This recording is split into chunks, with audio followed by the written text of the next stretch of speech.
అందరికి నమస్కారం. ఈ ల్యాండ్ టైటిలింగ్ యాక్ట్ ఒక దుర్మార్గమైన చట్టం. జగన్మోహన్ రెడ్డి గవర్నమెంట్లో ల్యాండ్ టైటిలింగ్ యాక్ట్ తెచ్చారు.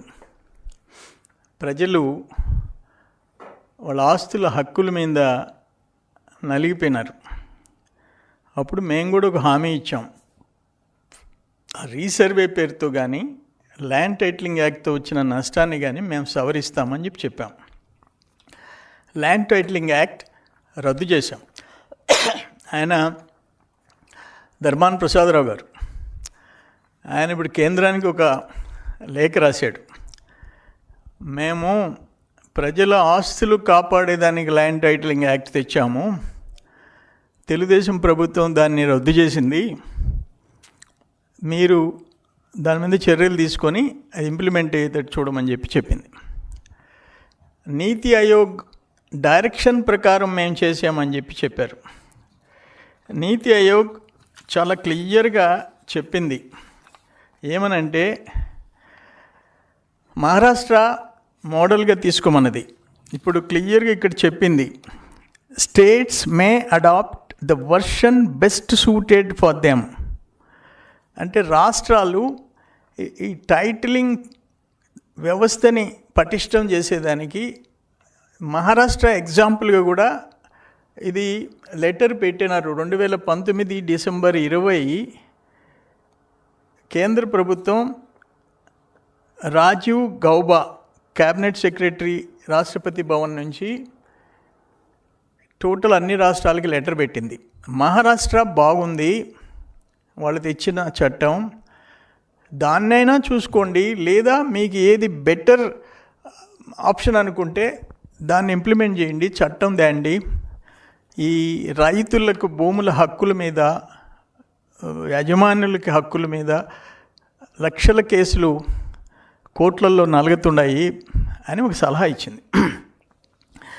దానికి నీతి ఆయోగ్ సిఫార్సులు ఏమన్నదంటే, నిపుణులను, బాధ్యతాయుతంగా ఉండే అధికారులను, న్యాయాధికారులను మాత్రమే అప్పీలేట్ ట్రిబ్యునల్లో నియమించాలన్న నీతి ఆయోగ్ సూచనల్ని పక్కన పెట్టేసింది. దాంట్లో సింపుల్గా ఎనీ పర్సన్ అనే పదాన్ని చేర్చేసింది. Any person. ఆ ల్యాండ్ టైటిలింగ్ యాక్ట్ వచ్చిన తర్వాత ఎంత దురదృష్టం అంటే, దానికి టీఆర్ఓ అంటే టైటిల్ రిజిస్ట్రార్ ఆఫీసర్, జిల్లాలో టీఆర్ఓ అని వేస్తారు. అంటే ఎనీ ఆఫీసర్ అని పెట్టుకున్నారు కదా. నీతి ఆయోగ్ డైరెక్షన్స్ పక్కన పెట్టి ఒక రిటైర్డ్ ఆర్డీఓ, నెల్లూరు జిల్లాలో ఒక రిటైర్డ్ ఆర్డీఓ ఉంటాడు, ఆయన్ని టైటిల్ రిజిస్ట్రార్ ఆఫీసర్గా పెడతారు. ఆయనకి ప్రజల ఆస్తుల మీద ఆ టీఆర్ఓ నిర్ణయమే తుది నిర్ణయం అన్నట్టు సెక్షన్లు ఉన్నాయి. రిజిస్ట్రేషన్ల ద్వారా చెల్లుబాటు అయ్యే పత్రాలకు విలువ లేకుండా చేసేశారు. టీఆర్ఓ సంతృప్తి మేరకే యాజమాన్యం నిర్ణయించడం జరుగుతుంది. ఫర్ ఎగ్జాంపుల్, ఒక దోణ పోయేవాడు చంద్రమోహన్ రెడ్డి 10 ఎకరాలు ఆయనది కాదు, ఇది మాది అని అంటేనో, లేకపోతే వేరే వాళ్ళది అంటేనో, నేను ఆ మండలంలో నా ఆస్తి ఉండే మండల తహసీల్దార్, మండల మ్యాజిస్ట్రేట్ దగ్గరికి పోయేదానికిలే, next RDO, no, joint collector, collector, commissioner of land revenue, CCLA, principal secretary దగ్గరికి పోయేదానికిలే, నేరుగా సివిల్ కోర్టులో వేసేదానికిలే, నేను ఈ టీఆర్ఓకి దగ్గరికి పోవాలా. 15 రోజుల లోపల పోకపోతే కంప్లైంట్ ఇచ్చిన వాడిదే కన్ఫర్మ్ చేస్తాడు, చంద్రమోహన్ రెడ్డి ఆస్తి కాదని చెప్పేసి ఆర్డర్స్ ఇష్యూ చేస్తాడు. 15 డేస్ లోపల టీఆర్ఓ దగ్గర పోయి నా ఆస్తి అని చెప్పి నేను చెప్పుకోవాలా. అంటే ఒక రిటైర్డ్ ఆఫీసర్ ఎట్టుంటాడో, వాళ్ళ ప్రభుత్వంలో వాళ్ళు నియమించిన రిటైర్డ్ ఆఫీసర్ చంద్రమోహన్ రెడ్డి ఆస్తి కాదు అని చెప్పమంటారు. వాళ్ళ కాళ్ళ కింద నలిగే అతను వేసుకుంటారు. అప్పుడు నేను నెక్స్ట్ ఈ అధికారులు ఎవరు తిరిగిపోయేదానికి లేదు, జిల్లాలో ఉండే సివిల్ కోర్టుకు పోయేదానికి లేదు. నెక్స్ట్ స్టేట్ లెవెల్లో ఒక రిటైర్డ్ ఆఫీసర్ ఉంటారు, ఆయన దగ్గరికి వెళ్ళి 15 డేస్ లోపల నా ఆస్తి అని చెప్పాలా. ఆయన సాటిస్ఫై కాకపోతే నేను హైకోర్టుకి వెళ్ళాలా. అంటే ఎవరైనా ఎంత చిన్న ఆస్తి ఉండేవాడైనా 50 సెంట్లైనా, ఒక పెద్ద రైతైనా, చిన్న రైతైనా, మధ్యతరగతి రైతైనా నేరుగా హైకోర్టుకు పోవాల్సిందే. వీళ్ళిద్దరూ రిటైర్డ్ ఆఫీసర్లు. ఆ రోజు అధికారంలో ఉండే ప్రభుత్వం ఎవరిని జిల్లాలో టీఆర్ఓగా నిర్ణయిస్తుందో, ఆ తర్వాత స్టేట్ లెవెల్లో ఒక రిటైర్డ్ ఆఫీసర్ని ఎవరిని నిర్ణయిస్తుందో వాళ్ళిద్దరూ సాటిస్ఫై కాకపోతే హైకోర్టుకు పోవాలా. కనీసం జిల్లాలో సివిల్ కోర్టుకు పోయేదాంట్లే. అది ల్యాండ్ టైటిలింగ్ యాక్ట్. మీరు నీతి ఆయోగ్ పేరు చెప్పి ఆఫీసర్స్ అని అంటే ఎనీ ఆఫీసర్ అని చెప్పేసి మీరు పెట్టుకొని రిటైర్డ్ ఆఫీసర్లను మీరు పెట్టి ప్రజల ఆస్తుల మీద హక్కు లేకుండా చేశారు. రెండోది ఏంటంటే రిజిస్ట్రేషన్లు, ఒరిజినల్ డాక్యుమెంట్సు పాత రిజిస్ట్రేషన్లు చెల్లవు. సర్వే సక్రమంగా జరగకపోతే, భూమి తక్కువ ఉంటే, రికార్డులో తప్పు పడితే ఆ తగ్గిన భూమికి పరిహారం ఇస్తాం కానీ ఆ భూమి ఇవ్వం. ఆఖరణ 15 రోజుల్లో టీఆర్ఓ దృష్టికి తీసుకెళ్ళకపోతే అది అమలు కాదని చెప్పడం. 15 రోజుల్లోపు నేను పోకపోతే నా ఆస్తి మీద హక్కు లేనట్టే. నాకు అసలు తెలియకపోతే 15 డేస్ దాటిపోతే ఆయన నాకు అగెనిస్ట్గా ఆర్డర్స్ ఇచ్చేసేస్తాడు. ఇటువంటి ఆఖరణ దేవాలయాల భూములు, ప్రభుత్వ భూములు, వాటన్నిటిని కూడా కబ్జా చేసేదానికి ఈ చట్టాన్ని ఉపయోగించుకునే పరిస్థితి దారుణంగా వచ్చింది. రెండోది ఏంటంటే ఒరిజినల్ డాక్యుమెంట్స్ ఇవ్వరంట, ఆన్లైన్లో భద్రపరుస్తారంట, జిరాక్స్ కాపీలు మనకిస్తారంట. ఈ డాక్యుమెంట్లను అమెరికా సర్వర్లలో దాచిపెడతారంట ఒక ప్రైవేట్ కంపెనీ ద్వారా. జగన్మోహన్ రెడ్డి టైంలో ధర్మాన ప్రసాదరావు గారు వీటికి సమాధానం చెప్పండి. మీరు రాజశేఖర టైంలో కూడా ఉన్నారు రెవెన్యూ మినిస్టర్గా. ఆ రోజు భూములు పందారం చేసి సిబిఐ కేసులో కూడా ఇరుక్కున్నారు అనుకుంటా. మీరు నీతులు చెప్తున్నారు. ఇంకొకటి ఏంటంటే రీసర్వే పేరుతో మీరు చేసింది ఆ సర్వే రాళ్ల బొమ్మలకి 700 కోట్లు తగిలేశారు. మేము 2017లో రీసర్వే కార్యక్రమం మొదలుపెట్టాం. 32 కోట్లు కేటాయించాం. జగ్గైపేటతో మొదలుపెట్టాం. తర్వాత ఎలక్షన్స్లో మీరు వచ్చారు. 5 ఏళ్ళు మీరు చేసిన దుర్మార్గం. ఈరోజు ఎన్ని లక్షల పిటిషన్లు వస్తున్నాయో అవన్నీ మీ రీసర్వేలో చేసిన దుర్మార్గాలకి లక్షల పిటిషన్లు, లక్షలు, అవి 1 కాదు 2 కాదు, కొన్ని లక్షలు. వీటన్నిటికీ మీరు సమాధానం చెప్పుకోవాలా. ఒక ఎగ్జాంపుల్ నేను చెప్తాను. నా కాన్స్టిట్యున్సీలో మీ రీసర్వే తర్వాత పొదలకూరు మండలం, ఆనాటి మంత్రి ఎమ్మెల్యేగా ఉన్న కాకాని గోవర్ధన్ సొంత మండలం, మర్రిపల్లి విలేజ్, ఎల్పిఎంస్ 374, ఎక్స్టెంట్ 566 ఎకరాలు 2023 రీసర్వే చేశారు. 22Aలో పెట్టేశారు. పార్లపల్లి విలేజ్ టోటల్ 445 మంది రైతులు, 254 ఎకరాలు టోటల్ 22Aలో పెట్టేశారు. వెలికంటిపాళెం దాదాపు 252 ఎకరాలు, అది కూడా అట్లే పెట్టేసేసినారు. అవి కాకుండా ఈ మండలంలో ఒక్కొక్క రైతుది, ఒక రైతుది 3 ఎకరాల 25 సెంట్లు, ఒక రైతుది 21 సెంట్లు. అంటే ఇవన్నీ మరుపూరు, చాటగొట్ల. నువ్వు మంత్రిగా ఉన్న మండలంలో ఇన్ని రికార్డ్స్ ఆఫ్టర్ రీసర్వే వాళ్ళకి హక్కులు లేకుండా చేసేసారు. గ్రామంలో కనీసం బ్యాంకులో తనఖా పెట్టుకొని అప్పు తీసుకునేదానికి లేకుండా చేసేసారు. బ్యాంకులో తనఖా పెట్టేదానికి లేకుండా చేశారు. ఊర్లో పెట్టేసేసారు. ఇప్పుడు మేము వచ్చి రిలీజ్ చేయించాము. వాటిల్లో 2 గ్రామాలు క్లియర్ చేయించేసాము. ఇప్పుడు ఇంకా మహమ్మదాపురం, వెలికంటిపాళెం ఇంకో 2 గ్రామాలు ఉన్నాయి. అవన్నీ జాయింట్ కలెక్టర్ దాన్ని స్టడీ చేసేసి వాళ్ళకి హక్కులు కల్పించి, అంటే గ్రామం మొత్తం రైతులకి ఆ భూముల మీద హక్కులు లేకుండా చేసిన ఘనత మీ రీసర్వేది. నేనేమంటాను, అంతకుముందు మేము 18లో కూడా మొదలుపెట్టాం. ఈవెన్ అంతకుముందు నేను 40 ఏళ్ళ నుంచి చూస్తుండా, ఎవరైనా ఆస్తి కొనుక్కోవాలంటే చలాన్ కడితే సర్వే చేసేవాళ్ళు. లేదు ఇద్దరి మధ్య డిస్ప్యూట్ వస్తే చలాన్ కడితే సర్వే చేసేసి బౌండరీస్ ఫిక్స్ చేసేవాళ్ళు.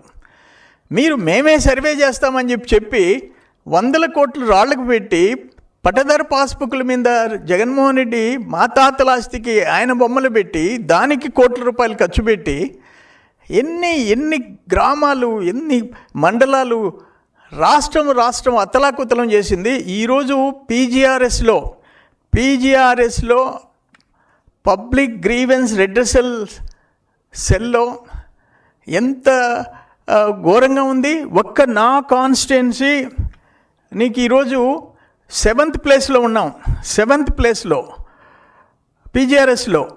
ఎందుకంటే ఆనాటి కాకాని గోవర్ధన్ రెడ్డి చేసిన దుర్మార్గాలు. ముగ్గురు తహసీల్దార్లు జగన్మోహన్ రెడ్డి ముఖ్యమంత్రిగా, కాకాని గోవర్ధన్ రెడ్డి ఎమ్మెల్యే మంత్రిగా లోకాయుక్త ఇచ్చిన డెసిషన్స్ ప్రకారం సస్పెండ్ అయిపోయినారు.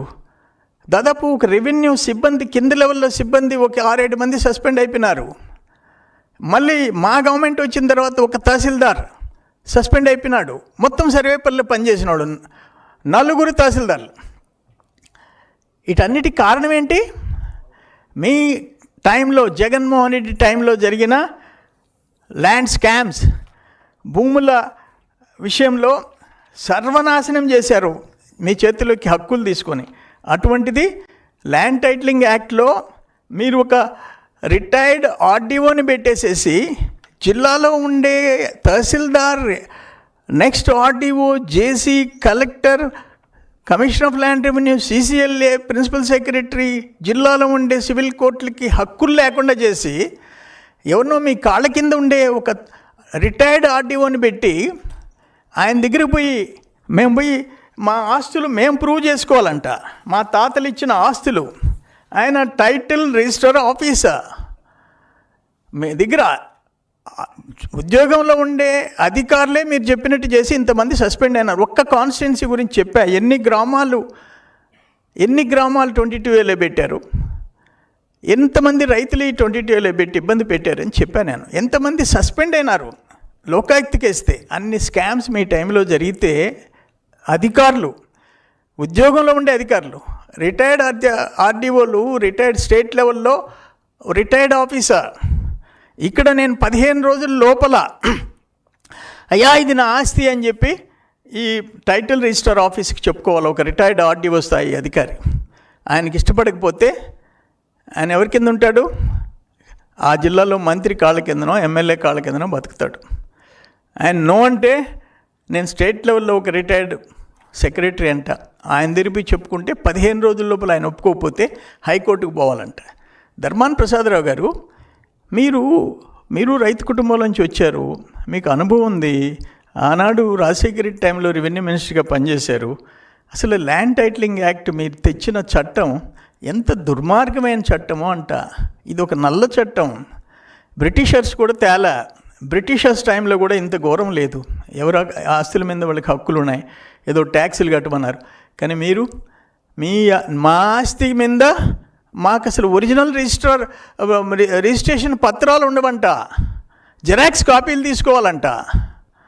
నా ఆస్తి మీద నేను జిల్లాలో ఉండే అధికారులు, జిల్లాలో ఉండే సివిల్ కోర్టుకు పోయేదానికి లేదంట. మీ కాళ్ళ కింద ఉండే రిటైర్డ్ ఆఫీసర్స్ తిరిగిపోయి మొక్కాలంట, కాలు మొక్కాల. వాళ్ళు రిజెక్ట్ చేస్తే హైకోర్టుకు పోవాలంట. ఎకరా అరెకరా ఉండే పేద రైతులు ఎంతమంది హైకోర్టుకు పోతారు? ఇటువంటి దుర్మార్గమైన చట్టం తెచ్చి నిన్న మీరు కేంద్రానికి పెద్ద మీరు మీరు సీనియర్ మోస్టు ఆనాటి నుంచి పనిచేశారు. మీరు ఎన్నో కేసులు ఎదుర్కొన్న రాజశేఖర రెడ్డి టైంలో జరిగిన ల్యాండ్ స్కామ్స్ గురించి ఎంత విన్నాము. ఇప్పుడు మళ్ళీ టైటిలింగ్ యాక్ట్ తెచ్చారు.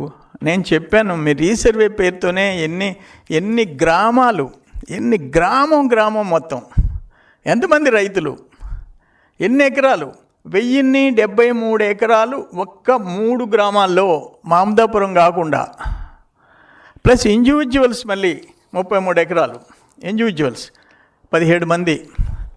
ఇటువంటివి లక్షల గ్రీవెన్సెస్.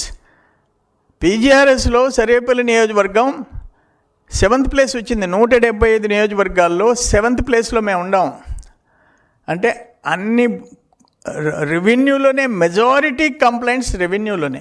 ఈరోజు ఆ తహసీల్దార్లు, ఆర్డీఓలు, జాయింట్ కలెక్టర్లు తల పట్టుకుంటున్నారు వాటన్నిటిని రెక్టిఫై చేసి న్యాయం చేసేదానికోసం.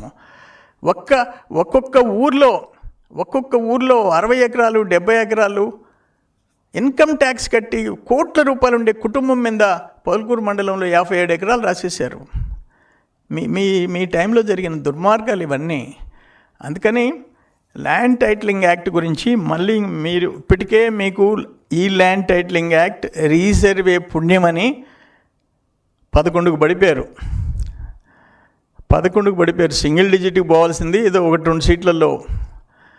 ఇంకా కూడా మీరు రిలీజ్ కావటంలా మళ్ళీ అదే మాట్లాడుతున్నారు. ఇది దుర్మార్గం. ఇది ధర్మాన ప్రసాదరావు గారు మీరేం కుర్రోళ్ళు కాదు, ఎమ్మెచ్యూర్డ్ కాదు. మీరు సీనియర్ మోస్ట్ పొలిటీషియన్ అయ్యుండి ఈ విధంగా ఇక్కడ రహస్య రిజిస్టర్లు, పారదర్శకత లేకుండా ప్రజలకు తెలియకుండా ప్రమాదం. టైటిల్ రిజిస్టర్ని ఆన్లైన్లోనే ఉంచాలా? ఏంటిది నాకు అర్థం కాల. ఎన్కంబరెన్స్ సర్టిఫికేట్లు పహాణీలకు ప్రస్తావన కూడా లేదు దాని చట్టంలో. ఆఖరణ ఒరిజినల్ రిజిస్ట్రేషన్ పత్రాలు ఇవ్వము, జెరాక్స్ కాపీలు ఇస్తాము, మీ అన్నీ ఆన్లైన్లో పెడతాము. ఇన్ని ఘోరాలు నేరాలు చేసి మేము 2017లో చాలా క్లియర్గా రీసర్వే స్టార్ట్ చేసే కార్యక్రమం మొదలుపెట్టాం. మీరు 5 years అధికారంకి వచ్చారు. ఎందుకు 5 ఏళ్లలో పర్ఫెక్ట్గా ఎందుకు పూర్తి చేయలేదు? మీరు అది కూడా మీరు పూర్తి చేయలేదు. చేసినవన్నీ దుర్మార్గాలు. ఈరోజు పాస్బుక్లు పై బొమ్మలు సర్వే రాళ్ళ కోసం 700 కోట్లు ఖర్చు పెడతారా? ఎవరి తాత సొత్తు? నా తాత సోమిరెడ్డి శేషుడు ఇచ్చిన దాని మీద నీ ఫోటో ఏంటి? మా ముత్తాతలు ఇచ్చిన ఆస్తి మీద నీ ఫోటో నేను ఎందుకు చూసుకోవాలా పాస్బుక్ మీద? ఇది నియంత పోకడలు కాదా ఇది? బ్రిటిషర్స్ కూడా వాళ్ళ ఫోటోలు వేసుకోలే మా ఆస్తుల మీద. బ్రిటిషర్స్ టైం నుంచి మాకు ఆస్తులు ఉన్నాయి, వాళ్ళ ఫోటోలు వేసుకోలే. వాళ్ళు మేలని చెప్పి తెల్ల దొరల మేలు పులివెందరు దొరకంటే అని చెప్పేసి నిరూపించుకున్నారు. ఒక డిక్టటోరియల్ రూల్ 1924 మధ్య ఒక నియంత పరిపాలన. ఇప్పుడు కూటమి ప్రభుత్వంలో డెమోక్రటిక్ రూల్ తేడా అది. అందుకని ఇప్పటికైనా ధర్మాన ప్రసాదరావు గారు లాంటి వాళ్ళు కూడా రిలీజ్ కాకపోతే, మీలో మార్పు రాకపోతే ఇంకా ఆ దేవుడే మిమ్మల్ని మార్చాలా. నమస్కారం. ఇంకేమన్నా ఉందే క్వశ్చన్?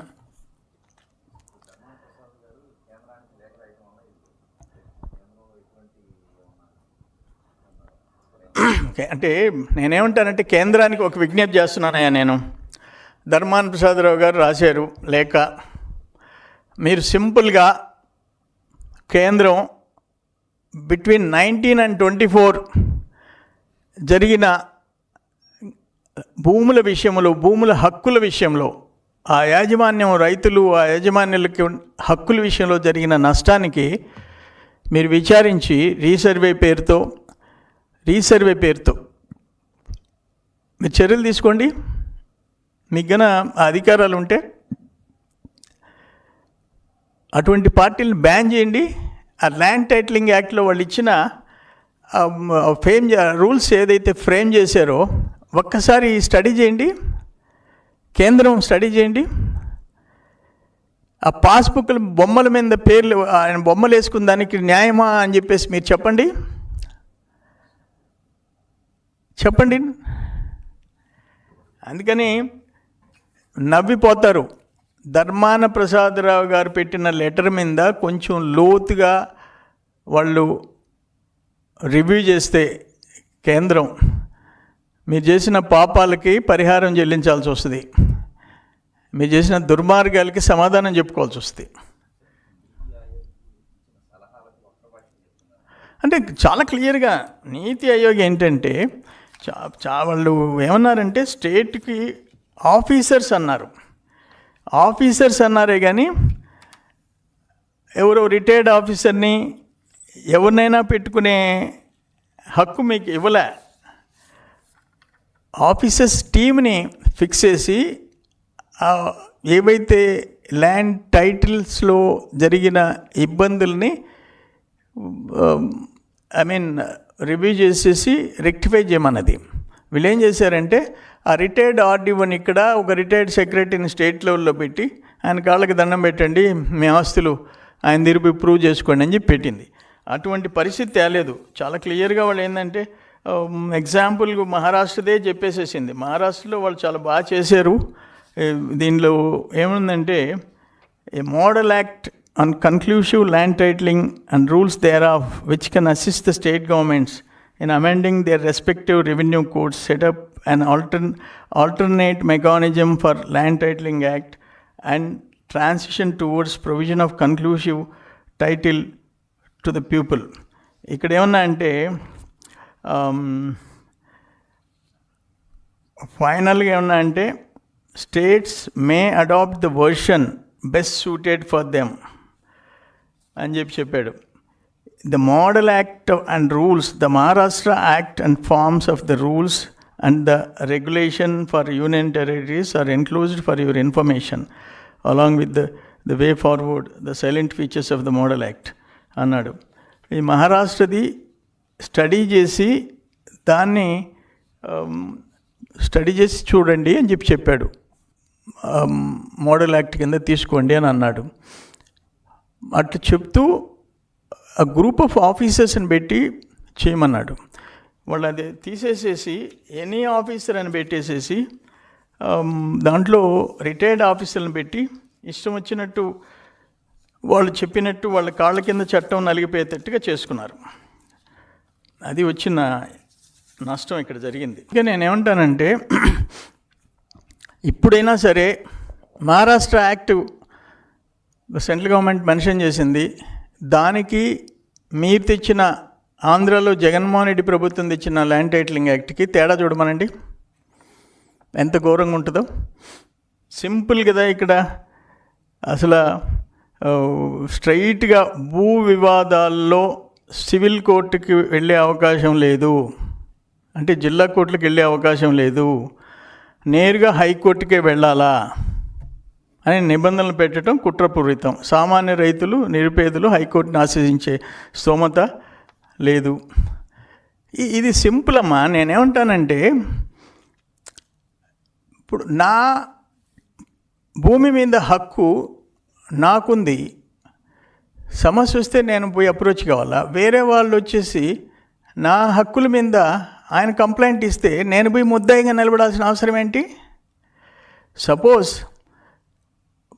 అతనికి నాకు ల్యాండ్ డిస్ప్యూట్ ఉంటే సరే, అవసరం లేదంట, దోమన పోయేవాడు చంద్రమోహన్ రెడ్డి ఆస్తి మీద కంప్లైంట్ ఇస్తే నేను పోయి నిలబడి ఆయన టైటిల్ రిజిస్టర్ ఆఫీస్ దగ్గర 15 రోజుల లోపల ప్రూవ్ చేసుకోవాలంట.